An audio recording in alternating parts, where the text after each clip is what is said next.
Right, after such drama, such a historical victory for Benin against Morocco, who else? The man who was calling the game, the very famous Duane Dell'Oca is here, commentator at large. Duane, good to see you. Good to see you. Thank you for that flattering introduction. No, I mean, you did not 90, but 120 minutes plus penalties. What did you make of that victory in the end? Look, I thought Benin in the end probably got a little fortunate at times, but I thought Morocco they let themselves down bad. All the players that have had such successful seasons from the various club teams, most notably in the Netherlands, didn't really pitch up this tournament. They weren't convincing, despite the 3 from 3 in the group stages. Benin, however, showed genuine grit and determination to keep clean sheets against Ghana and Cameroon, and between them have 9 titles at this tournament. Benin knew that they were going to be up against it, but Morocco must have known as well. They couldn't take Benin lightly, because this side showed such character to get themselves into this tournament. But what I find amazing is that Benin now are the first team in the quarterfinals. And not only have they not won at this tournament in open play, they advanced on penalties today.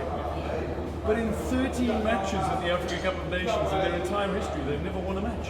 It's a record. It's unbelievable. No team has gone 13 matches without a win. Yeah. They've broken at this tournament Mozambique's record of 12 matches and no wins.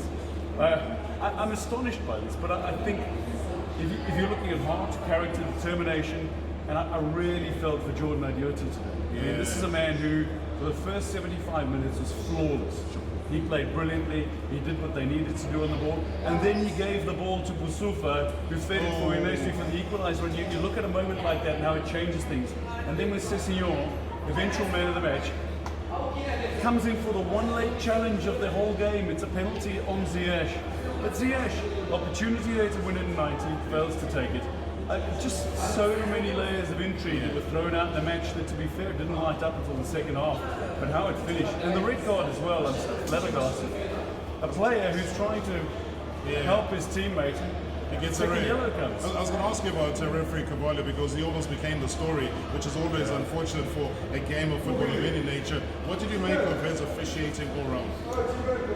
Look, I'm not going to stick the boots in for a referee. I thought he allowed the game to flow for the most part. I thought he made some good decisions, and certainly was aided by his assistant referees, most notably Dos Santos on the near side.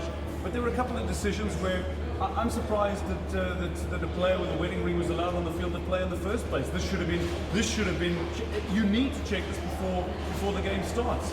Yes, players can wear tape to acknowledge that they're married, but they can't actually wear a ring underneath it. That's in the laws of the game. It's been consistent. That means somewhere along the line there was a flaw in the referees allowing the players onto the field to play with a ring underneath the tape.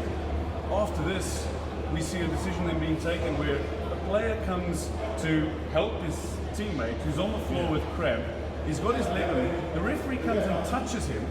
He looks to brush the referee away and gets a second yellow card for this reaction. Yes, you can't touch the referee, but I'm sorry, there was some man management that could have taken place that certainly didn't happen there, and I think that's disappointing. I'm not going to say that this was entirely incorrect from the referee, but I'm going to say that when I did my referees courses, I was told that common sense was law 18.